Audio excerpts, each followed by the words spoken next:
जगद्गुरु तुकाराम महाराज की जय, मतंग ऋषि की जय, सर्व साधु सज्जन की जय। प्रस्तुत प्रसंगी या प्रसंगाला सानुरूप एका तरुणाचा वयाच्या निम्म्या वयामध्ये 50-52 वयाचं अर्थ निम्मा वय होतं.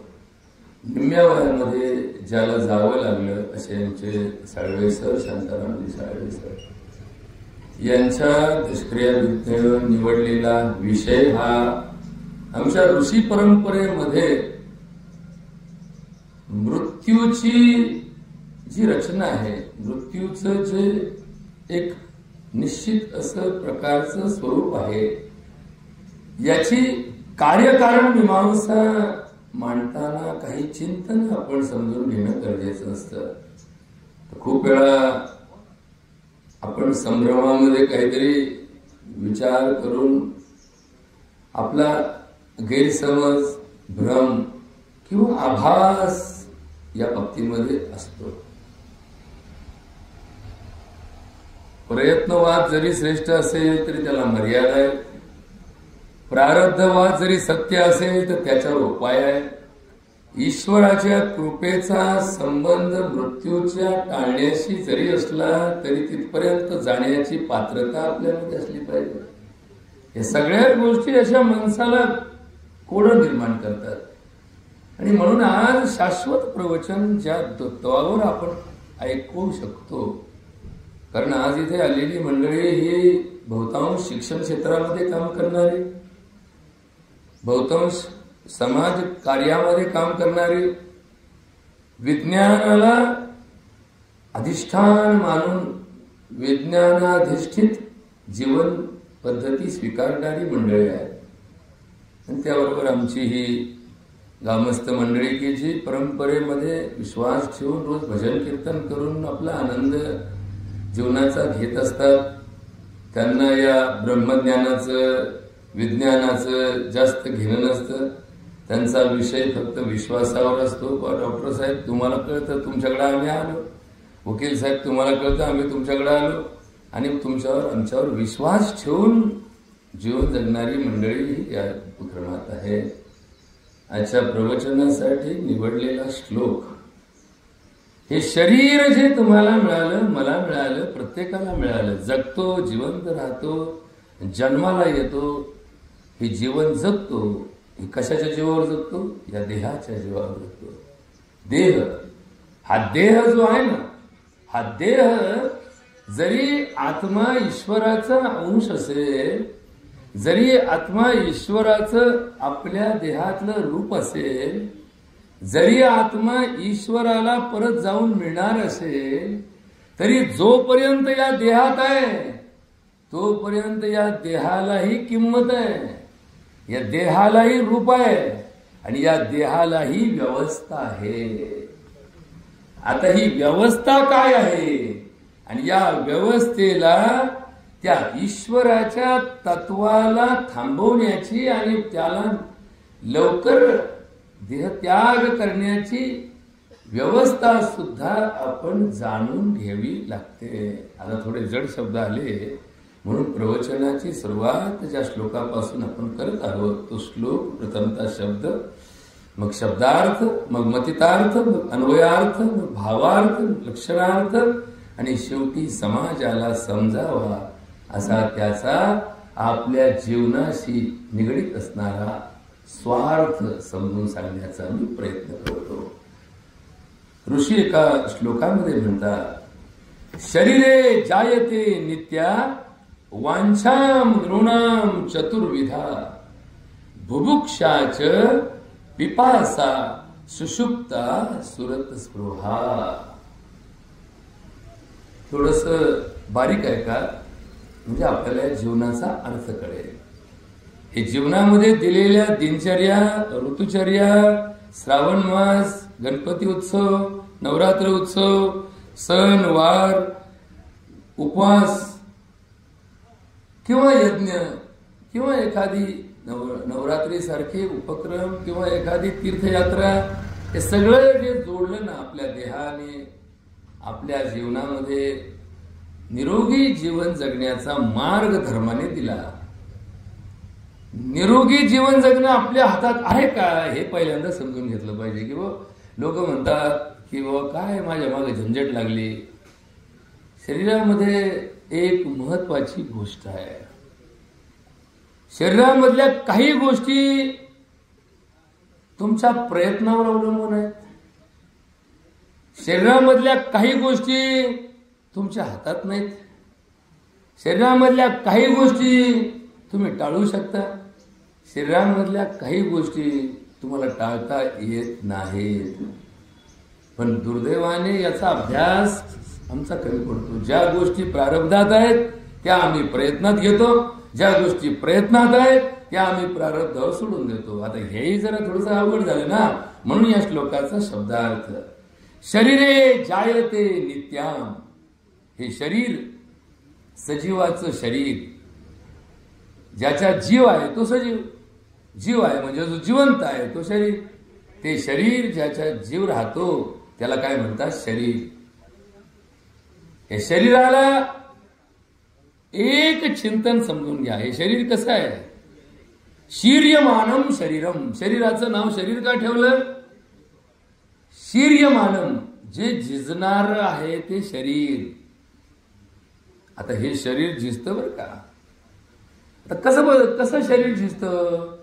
या शरीरात जन्म झालेली प्रत्येक पेशी,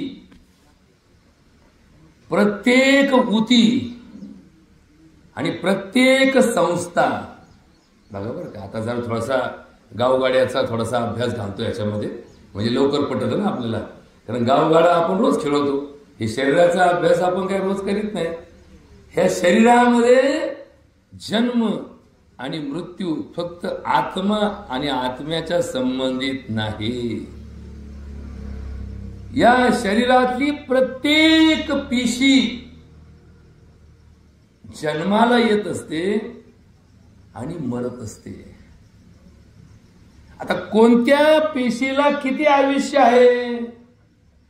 समजा एखाद्या माणसाच्या शरीरात रक्ताची लाल पेशी जन्माला आली.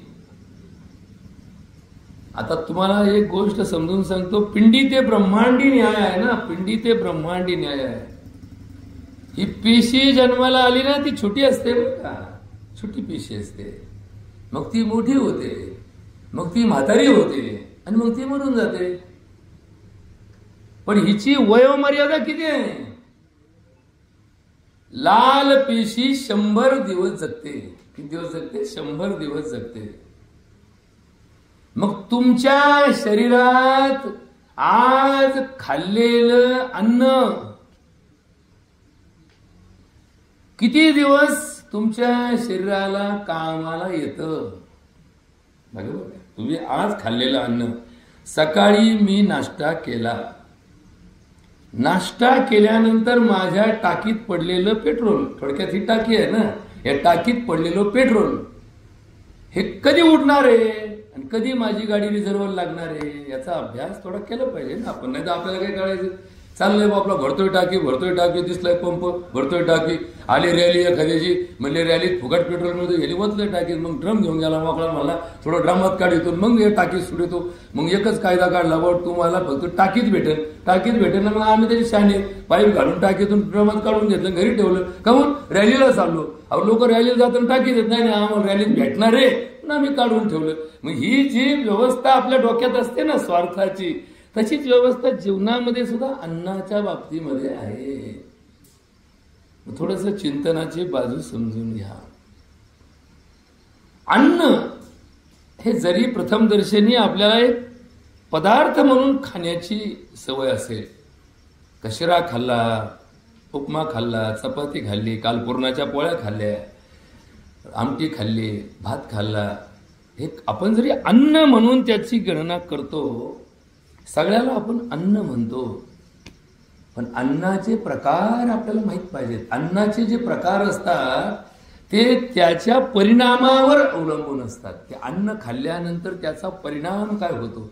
जसे इंधनाचे तुम्ही पंपावर गेले का प्रकार असतात. इथे डिझेल या पंपातून नळी आहे ना, याच्यातून डिझेल बाहेर पडतं, याच्यातून पेट्रोल बाहेर पडतं, याच्यातून LPG बाहेर पडतो, याच्यातून CNG बाहेर पडतो, याच्यातून अजून ऑइल बाहेर पडतं. म्हणजे त्या इंधनाला सगळ्यांना काय म्हणतात, LPG काय आहे, इंधनच आहे. CNG काय आहे, इंधनच आहे. पेट्रोल काय आहे, इंधनच आहे. ऑइल काय आहे, इंधनच आहे. पण प्रत्येक गाडीनुसार इंधन वेगळं वेगळं असतं. डिझेलच्या गाडीत पेट्रोल भरलं तर कदाचित काय होईल हे माझ्यापेक्षा तुम्हाला जास्त माहिती आहे. LPGच्या गाडीमध्ये CNG भरला तर काय होईल तुम्हाला चांगलं माहिती आहे.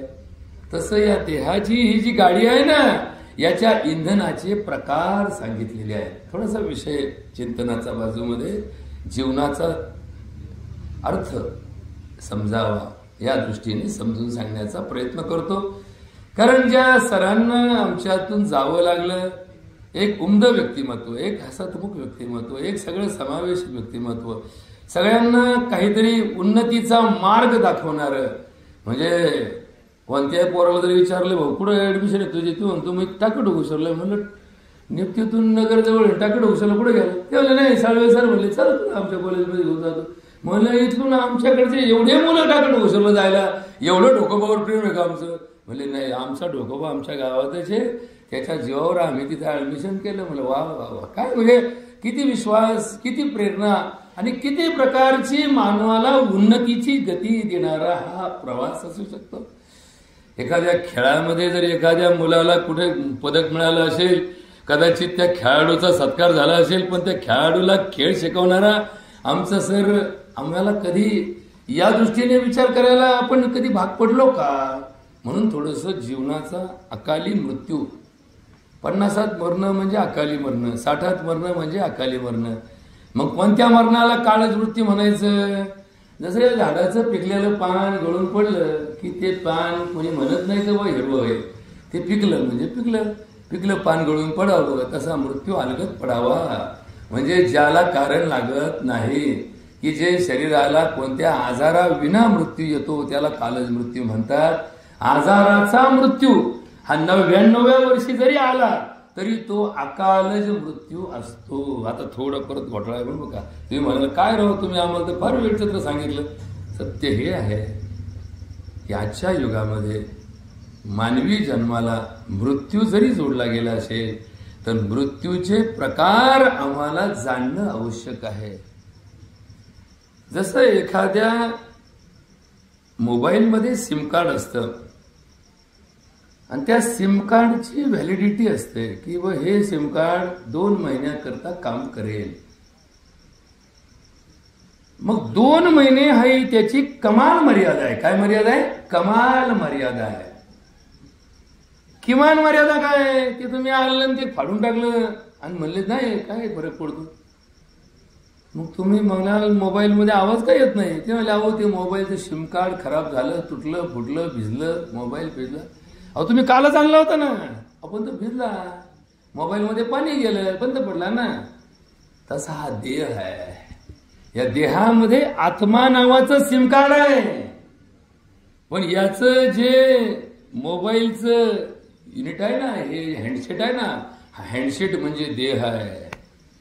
मग काहींचा हँडसेट खराब होतो म्हणून ते मोबाईल चालत नाही. काहींचं सिम कार्डची व्हॅलिडिटी संपले म्हणून तो मोबाईल चालत नाही.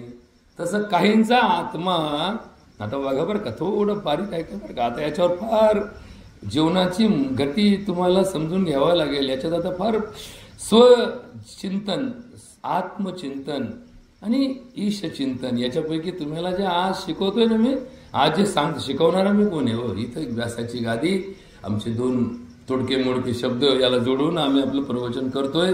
पण जे सांगतोय ना आज, हे तुमचं स्वचिंतन सांगतोय. ईशचिंतन वगैरे सांगत असतो आम्ही.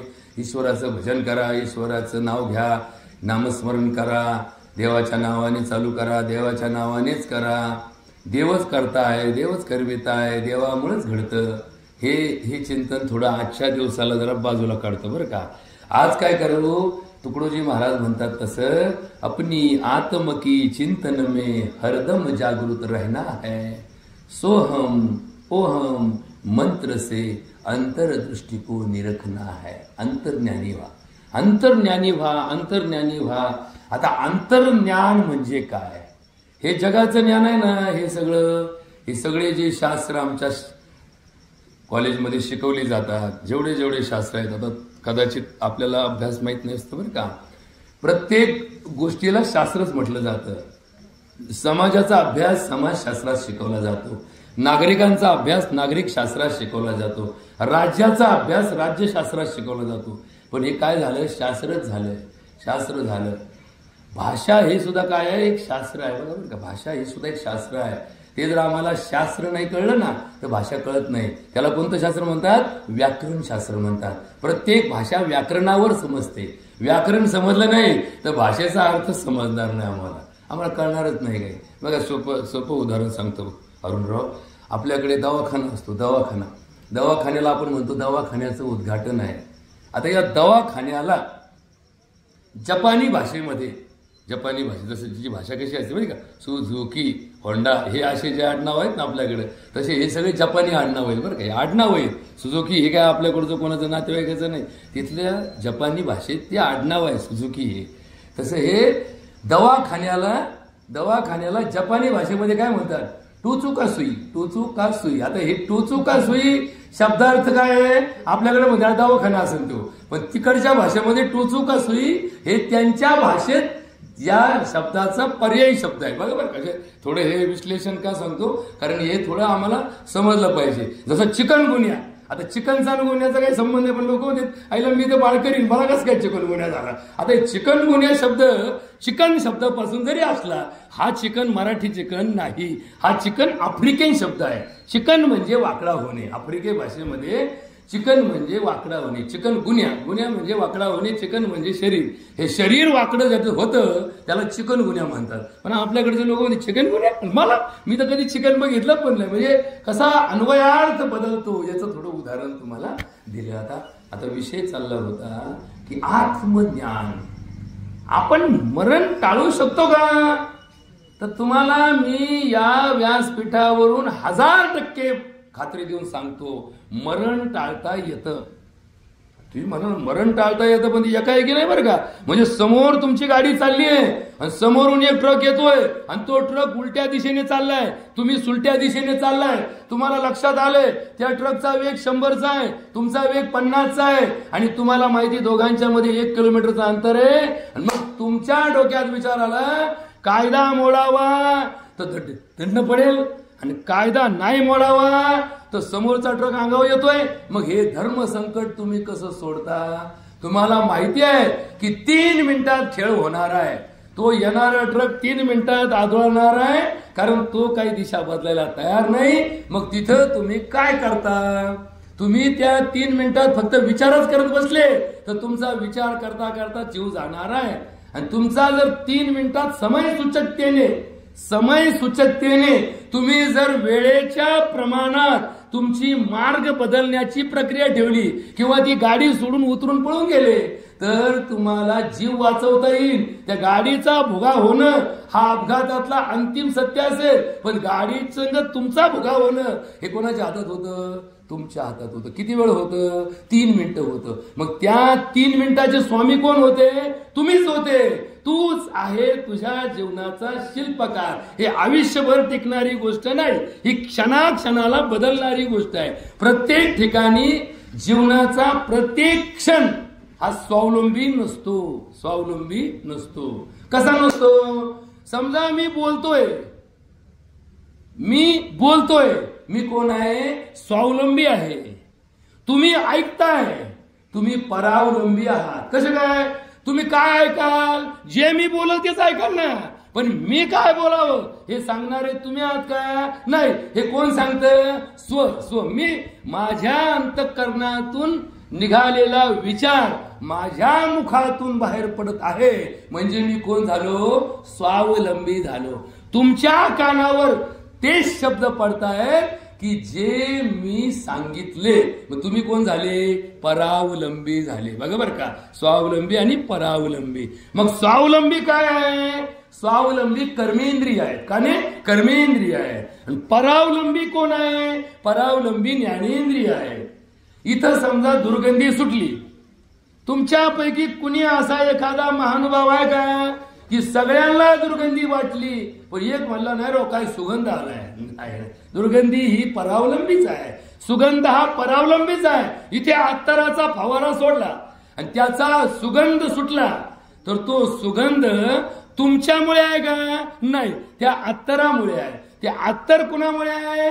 ज्याने त्या अत्तराचा फवारा मारला त्याच्यामुळे आहे. म्हणजे तुमचा ज्ञानेंद्रियाचा मार्ग परावलंबी आहे, परंतु तुमच्या कर्मेंद्रियाचा मार्ग 100% स्वावलंबी आहे, 100% स्वावलंबी आहे.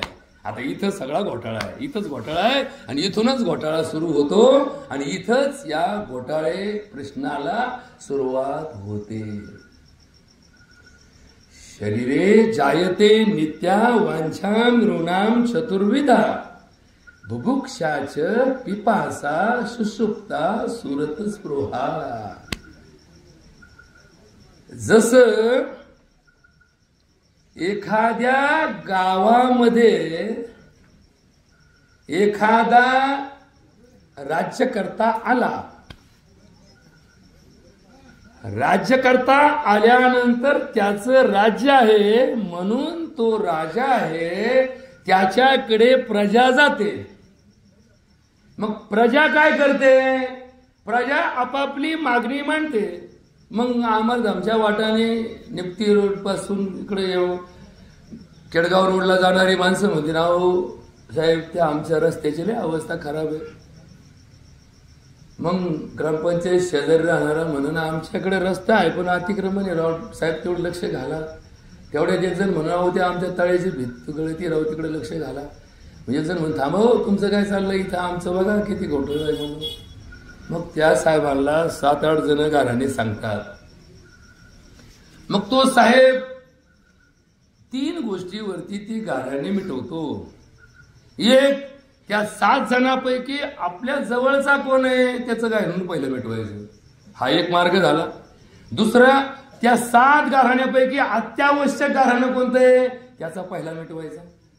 तिसरा मार्ग काय, सगळ्यात पहिल्यांदा कुणी मला सांगितलं तुम्ही सांगितलं ना मग तुमचं पहिलं मिटवून टाकलं बघ बरं का. 3 मार्गाने ते गाऱ्हाणे मिटवलं जातं, गाऱ्हाणे मिटवलंच जातं. पण त्याचे क्रम कशावर ठरतात? या 3 विचारांवर ठरतात. तस या शरीराला या देहामध्ये जेव्हा जिवंतपणा असतो त्यावेळेस याचे 2 पक्ष असतात. अगं बरं का आता थोडं बारीक सांगतो बरं का. हे देह किती पक्षाचा आहे? 2 पक्षाचा आहे. या देहाच्या व्यवस्था किती पद्धतीने चालतात? 2 पद्धतीने चालतात. जसं एखादं कॉम्प्युटर किती पद्धतीने चालतं? कॉम्प्युटर 2 पद्धतीने चालतं. कोणत्या 2 पद्धतीने चालतं? एक त्याच्यामध्ये असणारं सॉफ्टवेअर आणि त्याला मिळालेलं हार्डवेअर. बघा बरं का थोडस विज्ञानाच्या दृष्टीने समजून घ्या. परमार्थ फार सोपा आहे, परमार्थ शाश्वत आहे. याच्यातले सिद्धांत आजपर्यंत कुणी खोडू शकलं नाही. आमच्या डॉक्टरकीमध्ये मागच्या वर्षी जन्माला आलेलं औषध लोकांनी लय हौसानी वापरलं आणि यंदा आम्हाला GR काढून सरकारने पत्र दिलं हे औषध वापरू नका, याला इफेक्ट पेक्षा साईड इफेक्ट ज्यादा आहेत, यांनी लोक मारायला लागले. आता औषध कुणी काढलं? शास्त्रज्ञांनीच काढलं. हे खराब आहे याचा शोध कुणी लावला? शास्त्रज्ञांनीच लावला. पण या अध्यात्मशास्त्रामध्ये जेवढे सिद्धांत आहेत हे युगानुयुग शाश्वत आहेत, युगानुयुग. आजपर्यंत हे सिद्धांत कुणालाही बदलता आले नाहीत. सूर्य पूर्वेला उगवतो हा सिद्धांत कोणत्याही विज्ञानाला बदलता आला नाही. या जगात एकूण 10 दिशा आहेत आणि 10ही दिशा या न संपणाऱ्या आहेत. हा सिद्धांत कुणालाही मोडता आला नाही. हे जग पंचतत्वांचं आहे, हे पद पंचतत्वांचं आहे आणि 5 तत्व सोडून जगात 6वं तत्व आजपर्यंत कुणाला शोधता आलं नाही. बघा बरं का थोडा बारीक अभ्यास सांगतो. कोणत्या 5 गोष्टींचं जग आहे? हे पंचतत्वांचं जग आहे. पृथ्वी, आप, तेज, वायू आणि आकाश. या 5 तत्वांच्या जगामध्ये एकूण 5 गुणांचं हे जग आहे. किती गुणांचं जग आहे? 5 गुणांचं जग आहे. हे जगात जे भौतिक जगत तुम्हाला दिसतं ना, हे फक्त आणि फक्त किती गुणांचं आहे? 5 गुणांचा आहे. 5 मार्काचा हा पेपर आहे. 5 विषयांचा हा पेपर आहे आणि 5च विषयाचा या जगात अभ्यास होऊ शकतो. 6वा विषय या भौतिक जगतात नाही. कोणते 5 विषय सर? शब्द, स्पर्श, रूप, रस, गंध, हे 5 गुण जगामध्ये आहेत. 6वा गुण नाही. तुम्ही काही विचार करा, कुठलेही पुस्तक वाचा, या 5 गुणांचाच अभ्यास असतो. आणि कुठल्याही दिवशी जा, कुठल्याही दुकानात जा, कुठल्याही दवाखान्यात जा, कुठल्याही जेवणाला जेवण करा, कुठल्याही जगातला कुठलाही विषय स्वीकारा, पंचतत्वाशिवाय 6वं तत्व नाही. याला म्हणतात पृथ्वी, आप, तेज, वायू आणि आकाश. आता हे शास्त्र भाषेत झालं ना. आमच्या आधुनिक विज्ञानाला आम्हाला इंग्लिश मिडियमचा नाद लागला ना, इंग्लिश मिडियमचा. इंग्लिश मिडियम मध्ये याला काय म्हणतात? इंग्लिश मिडियम मध्ये याला 5 एलिमेंट्स ऑफ द वर्ल्ड म्हणतात. पण हे 5 नावं फक्त आम्हाला शास्त्रीय भाषेत समजून सांगितल्याची गरज आहे. काय 5 नावं आहे? Solid stage of matter, liquid stage of matter, gaseous stage of matter, energy state of matter आणि absent of matter. Absent of matter is the largest energy power of the world. जिथे काहीच नाही तिथं सगळं जगाची ऊर्जा साठलेली असते. अव्यक्तम ही शरीरम, अव्यक्त ही सगळ्यात मोठी ताकद आहे. इथं सरांचं काहीच नाही, इथं खरंय सरांची ताकद आहे. आज इथं सर आहेत पण कशाने आहेत? अव्यक्त रूपाने आहेत. त्यांचं शरीर दिसत नाहीये, त्यांचा शब्द कानावर पडत नाहीये, त्यांचं रूप दिसत नाहीये, त्यांना काही इथं करता येत नाहीये. पण म्हणून ते नाहीत असं नाही. त्यांचा सूक्ष्म देह, त्यांचा आत्मा परलोकाच्या प्रवासाला जाण्यासाठी इथं आहे आणि त्यांचा आत्मा इथं आहे. म्हणूनच आपण सगळेजण इथं आलोय. नाही तर फिजिकली इथं आहेत काही. इथं बायोमेट्री घेतली तर सरांची बायोमेट्री लागेल का? इथं मशीन आणलं आणि इथं फोनवर सांगितलं, हो सर आजच्या दिवसाची प्रेझेंटी लागली ना, तुमची ती ग्रॅज्युटी फंड सगळं तुमच्या बायकोला भेटलं असतं, जरा करता का? नाही. Physically they are not here. मग ते कसे आहेत? ते अव्यक्त रूपामध्ये आहे. आकाश मार्गाला आहे. आकाश. आता आकाश, अवकाश या 2 मधला फरक लक्षात घ्या. हे आपण म्हणतो ना अवकाशयान. आकाशयान नाही म्हणत त्याला. काय म्हणतात? अवकाशयान. अवकाश म्हणजे निर्वात. निर्वात जिथे वायू सुद्धा नाही त्याला अवकाश म्हणतात. आणि जिथपर्यंत वायू आहे, या वायू विजनाचा जो मार्ग या पृथ्वीभोवती आहे, गुरुत्वाकर्षणाची ही जी सगळी माया या पृथ्वीभोवती गोल फिरते, त्याला आकाश म्हणतात. तुम्ही पूर्व दिशेला निघाले आणि तुम्हाला मी सांगितलं की पूर्व दिशा संपल्यावर मला फोन करा. या जन्मात नाही, तुमच्या 7 पिढ्या जरी फिरल्या ना तरी पूर्व दिशा संपणार नाही. कारण काय होतं? हे गोल आहे, गोल आहे. तसं आमचं जन्म हे काय? चक्र आहे, जीवन चक्र आहे. जीवन चौकोन कोणी सांगितलं का तुम्हाला? नाही. याला काय म्हटलं? जीवन चक्र म्हटलं. काळाचा चौकोन कोणी दाखवला का? नाही. काळ चक्र दाखवलं, चक्र दाखवलं, चक्र. तसं एक चक्र आहे, चक्र चक्र चक्र. आणि म्हणून या चक्राचा अर्थ आमच्या जीवनात समजून घेणं गरजेचं आहे. विषय नीट समजून सांगतो तुम्हाला की या देहामध्ये एक जीव आहे आणि एक शरीर आहे. शरीर आणि जीव याचा जो विषय आहे तो विषय आमच्या वावरात समजून सांगण्याजोगा आहे. वावर आहे आणि वावराचा एक मालक आहे. वावर आहे, वावराचा एक मालक आहे. वावरात पिकतं पण उत्पन्न मालकाला जातं. बरोबर? वावरात पिकतं. याला काय म्हणतात आमच्या भगवद्गीतेमध्ये? क्षेत्र आणि क्षेत्रज्ञ. क्षेत्र हे क्षेत्र आहे. 4 गुंठे 2 गुंठे, येणे असू, येलो असू, लेड असू, काय झोन बिन ते सगळं असू दे, पण हे काय आहे? ही प्रॉपर्टी आहे, क्षेत्र आहे. ही काय आहे? आमची प्रॉपर्टी आहे. शरीर ही खलु धर्मस्य साधनम. शरीर ही खलु धर्मस्य साधनम. शरीर हे साधन आहे. म्हणजे काय? ही व्हेइकल आहे. ही काय? 2 पायाची व्हेइकल आहे. हिचं रजिस्ट्रेशन आणि पासिंग कधी केलं जातं? ह्याचं रजिस्ट्रेशनचा आरटीओ कुठं असतो हे लक्षात ठेवा बरं का. थोडं थोडं थोडं थोडं समजून घेत चला, थोडं थोडं समजून घेत चला. या गाड्या ज्या फॅक्टरीमध्ये तयार होतात, ज्या शोरूम मध्ये आपण तयार झालो, हे शोरूम प्रत्येकाचं वेगळं आहे. बघा बरं का, प्रत्येकाचं वेगळं आहे. याचं मॅन्युफॅक्चरिंग जरी एकाच सिस्टीम पद्धतीने होत असलं तरी याचे मॅन्युफॅक्चरर वेगळे वेगळे असतात. बघा बरं का, आता थोडा घोटाळा आहे बरं का इथं. समजा तुम्ही एखाद्या कंपनीमध्ये गेलात आणि तुम्हाला नवीन गाडी घ्यायची, तिथं सगळ्याच गाड्या सारख्या असतात. फक्त बदल कशात असतो? त्यांच्या रंगात बदल असतो, त्यांच्या पॉवरमध्ये बदल असतो, किंवा त्यांच्या किमतीत बदल असतो. हे साधं मॉडेल, हे एसी मॉडेल, हे अजून व्हर्जन नवीन आलं, हे अजून नवीन आलं, हे अजून भारीतलं आलं. हे त्याच्यातल्या मॉडेलमध्ये फरक असतो, पण त्याचे नाव आणि त्याचं कार्य जवळपास सारखं असतं. तसं आमचं प्रत्येकाचं मॉडेल वेगवेगळं आहे बरं का. किती वेगळं आहे? या जगामध्ये आज तारखेला 791 कोटी लोक जगतायत या भूतलावर. 235 देश, 7 खंड आणि 791 कोटी जीव आज या भूतलावर माणूस म्हणून जगतायत.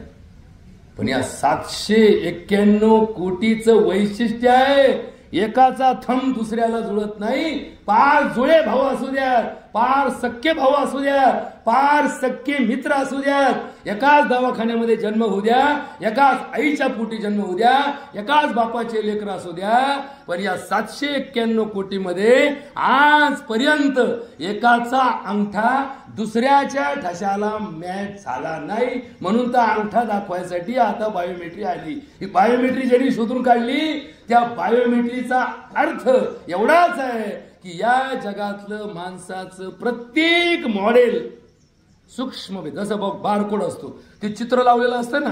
आणि काही लोक माझ्या घरात असंच दिसतंय, पण तुझ्या घरात गेल्यावर ते स्कॅन केलं तर त्याचे पैसे तुझ्या खात्यात जातील. माझ्या घरात आलं ते स्कॅन केलं त्याचे पैसे माझ्या खात्यात जातील. त्यातला भेद किती असतो? सूक्ष्म. सूक्ष्म किती? पॉइंट नॉट नॉट नॉट 1000 शून्य दिल्यानंतर एक आकडा टाकला, एवढा भेद असतो की जो कोणालाच कळत नाही. तसं तुमच्या माझ्या मॉडेलमध्ये किती फरक आहे? सूक्ष्म भेद आहे. काहींचा विरोधाभासी भेद आहे, काहींच्या मध्ये इतका भेद आहे की लगेच ओळखू येतं. काहींच्या मध्ये काही असे जुळे भाऊ आम्ही पाहिले की मला सुद्धा अजून आश्चर्य वाटतं. अरुणराव, तुम्ही काल आलते ना? अहो मी काल नव्हतो आलो, आमचा भाऊ काल आला होता. ते आता मला माणसं सांगतो असे. हे गोरेगावमध्ये एक नरसाळ्याचे 2 भाऊ आहेत, आमच्या गावामध्ये 2 बहिणी आहेत, एक करलेला दिली, एक नरसाळ्याने दिली. इतके समान की मला सुद्धा कधी कधी मी म्हणलं, अहो तुम्ही तर आता भेटल्यात का? अहो मी नव्हते भेटले, माझी बहीण भेटली होती. म्हणजे आमच्यासारख्या चिकित्सक माणसाला सुद्धा भ्रम होईल अशी व्यवस्था माणसाची आहे. मग त्यांना या अंगठ्यावर घेतलं की कधीही त्यांचा भ्रम राहत नाही, त्यांचा भ्रम आपला दूर होतो. म्हणजे मला सांगायचं काय की आपण सगळेजण तयार होताना कोणत्या कोणत्या फॅक्टवर तयार झालो. आपण सगळेजण कोणत्या कोणत्या फॅक्टवर तयार झालो. एक आमचा मातृज भाग. मातृज म्हणजे आमची आई, त्या आईचा बाप, आईची आई, आईचा मामा आमचा, आमची आजी, आमची मावशी, एकूण आलेला एक पक्ष, मातृपक्ष त्याला म्हणतो.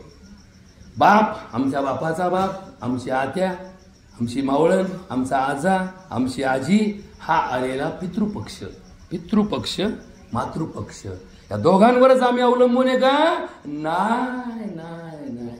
हे झाले 2 पक्ष, हे झाले भौतिक पक्ष. मग अजून ज्या देहातून आमच्या देहामध्ये आत्मा आला. बघा मोबाईलमध्ये कधी कधी काय होतं, आपण एखादा नंबर बंद करतो आणि बंद केलेला नंबर दुसरा कोणीतरी घेऊन विकत घेतो आणि आपण आपल्याकडे जुना नंबर सेव्ह असतो, आपण त्याला फोन करतो. अहो नमस्कार होळकर साहेब, नमस्कार. हो मी होळकर नाही. अहो तुमचाच नंबर आहे, असं काय करता राव? अहो नाही होता माझ्याकडे आता, म्हणजे मी आता घेतलाय, तुमचं काय मला माहित नाही कोण नाव आहे तुमचं. मग होळकर साहेबांना भेटलो. अहो तुम्हाला फोन लावला, दुसराच माणूस बोलत होता. नाही म्हणले तो नंबर बंद केला मी. तुम्ही बंद केला, पण दुसऱ्याने चालू केला ना, तो त्याच्या नावाने गेला. तसा हा जन्मोजन्मीचा फेरा. कशाचा फेरा? जन्मोजन्मीचा फेरा. किती युनीतून फिरतो? 84 लक्ष योनीतून फिरणारा हा जन्म जीव, 84 लक्ष योनी. It is a scientific knowledge of a human. What is it? 84 लक्ष यांचे किती प्रकार पडतात? 4 प्रकार पडतात. जे प्राणीशास्त्र शिकतात, जे जीवशास्त्र शिकतात, जे जीवनशास्त्र शिकतात, जे यामध्ये आम्ही PhD MD केलेला असेल, पण तरी मात्र मानवाला हे समजलं पाहिजे की 84 लक्ष योनीचे आम्हाला संदर्भ समजले पाहिजेत. काय 84 लक्ष योनी आहेत? या 4 गटामध्ये विभागलेले आहे. All organisms of the earth have 4 categories. किती कॅटेगरी असतात? 4 कॅटेगरी असतात. कोणत्या कोणत्या 4? उद्भिज, स्वेदज, अंडज आणि जरायुज. आता हे 4 नावं नीट समजून सांगतो तुम्हाला. उद्भिज, उद्भिज म्हणजे उद म्हणजे जमीन. आपण म्हणतो उदी लावा. जमिनीची माती लावली की त्याला उदी म्हणतात. उदी लक्षात ठेवा बरं का. प्रत्येक ठिकाणी जाळावंच लागतं असं काही नाही. माती लावली ना, आणि लखा आपल्या ज्या गावात राहतो त्याचा अभिमान असेल ना, हे चिखलात जाऊन द्या, पण चांगल्या ठिकाणी जर गेला तुम्ही तर ज्या मंदिरात गेला त्या मंदिराच्या खालची माती उघडायची आणि ती लावायची असते. तिथं काही जाळच केला पाहिजे, त्याचा धुरच झाला पाहिजे आणि त्याच्यातून राखच झाली पाहिजे असं नाही. जी माती असते ना, ती मातीचं महात्म्य आहे, म्हणून ती माती कपाळाला लावत चला. ज्या गावचा अभिमान तुम्हाला आहे ना, पोळ्याला पुरते गावात आलते ना, पोळ्यापुरते आल्यानंतर पोळा साजरा केला, पोळ्याला डीजे वाजवले, पण परत तुमच्या मार्गाला गेले ना तुम्ही, पुणे मुंबई परदेशामध्ये कुठे गेलात, तर जाताना मात्र या शिवेवरती 2 मिनिटं उभा राहत चला आणि त्या गावची माती आपल्या कपाळाला लावत चला. कारण आपल्या कपाळावरती आपल्या देहाचा ऑर्डर काढणारा आज्ञा चक्राचा भाग राहतो. इथं क्लार्क राहतो. क्लार्क कुठं राहतो? ऑर्डर काढणारा इथं राहतो. 2 डोळ्याच्या मध्ये भ्रूमध्य, याला भ्रुकुटी मध्य म्हणतात. इथं तो क्लार्क राहतो जो ऑर्डर काढतो. त्याच्या हातात सगळ्या ऑर्डर असतात, म्हणून इथं त्याचा ऑफिस आहे, म्हणून तिथं लावत चला. हा थोडासा अभ्यास समजून सांगण्याचा प्रयत्न करतो.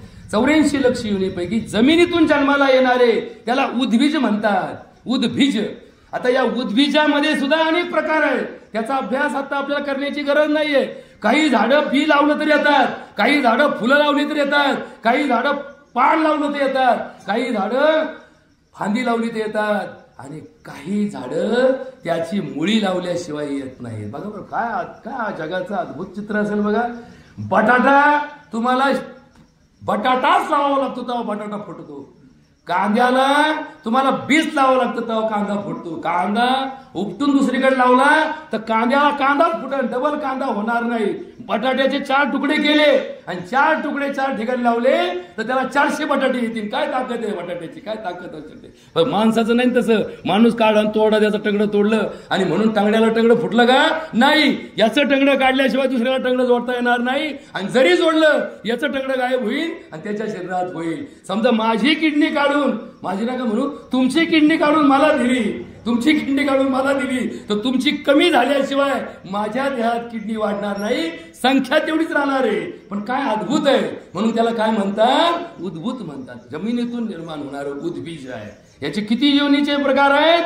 21 लक्ष वनस्पती या जगामध्ये आहेत.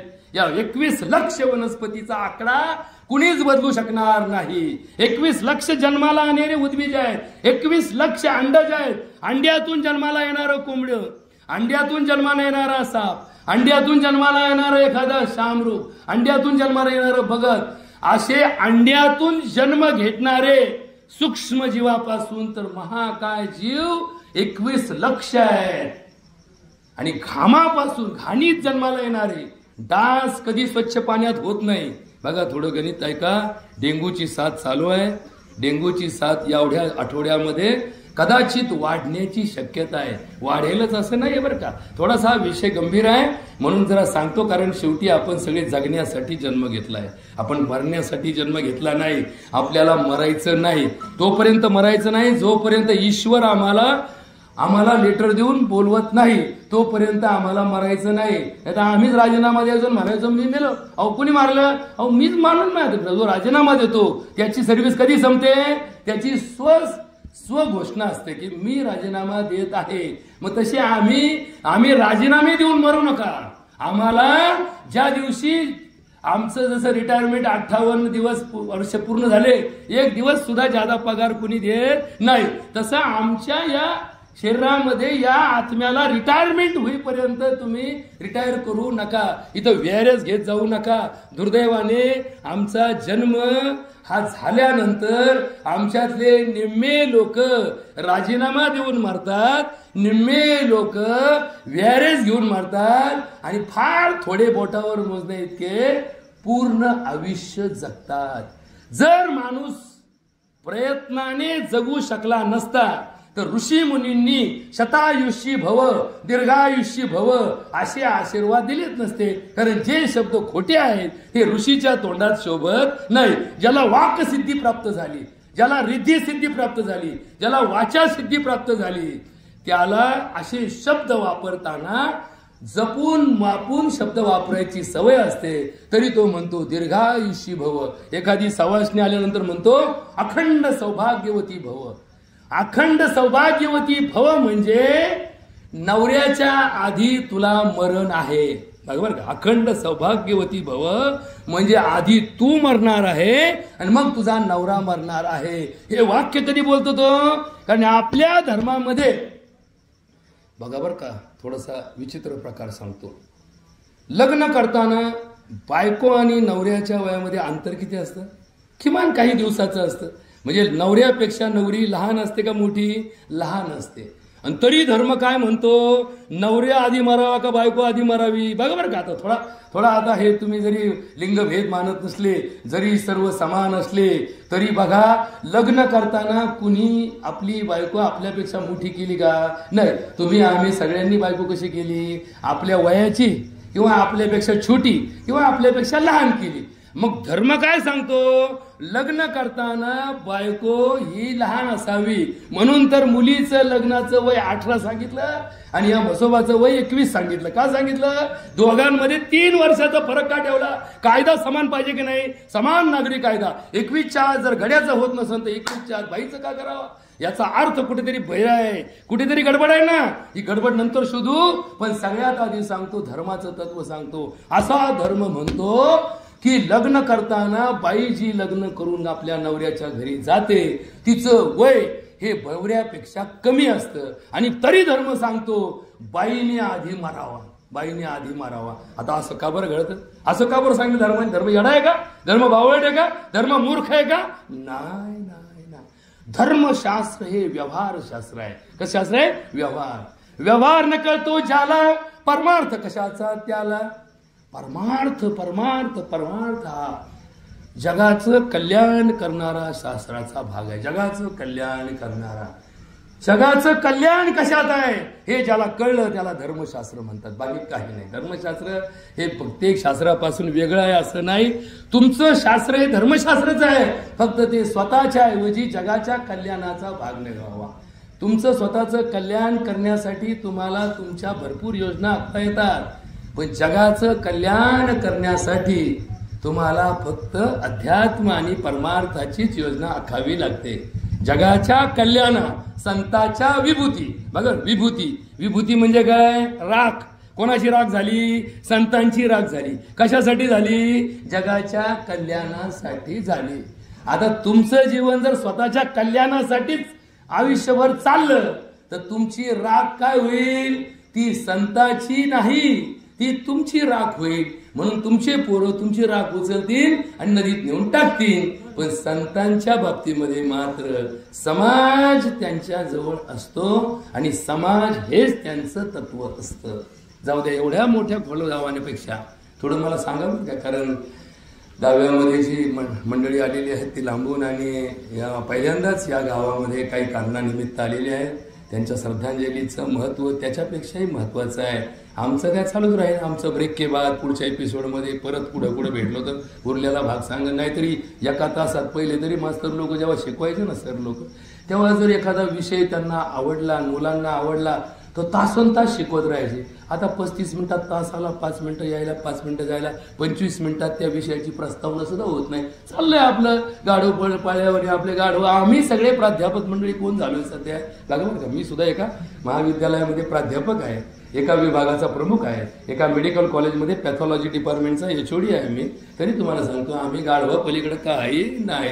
आम्ही फक्त वजे वाहतो. सिलेबस दिला, सिलेबस कोणी ठरवला, आम्हाला अधिकार नाही. आज काय शिकवायचे याचा अधिकार आम्हाला नाही. ते दिलंय शेड्यूल दिले की पहिला हा धडा शिकवा, दुसरा हा शिकवा. अहो मला उरफाट होते. उरफाट तुला काय तुला पगार पाहिजे ना भाऊ. आणि असंच म्हण, गाढवालाच गोपाळ शेठ म्हण त्याला प्राध्यापक म्हणतात. जो गाढवाला गोपाळ शेठ म्हणतो त्याला प्राध्यापक म्हणतात. आणि म्हणून ही प्रक्रिया थोडी क्लिष्ट झाली.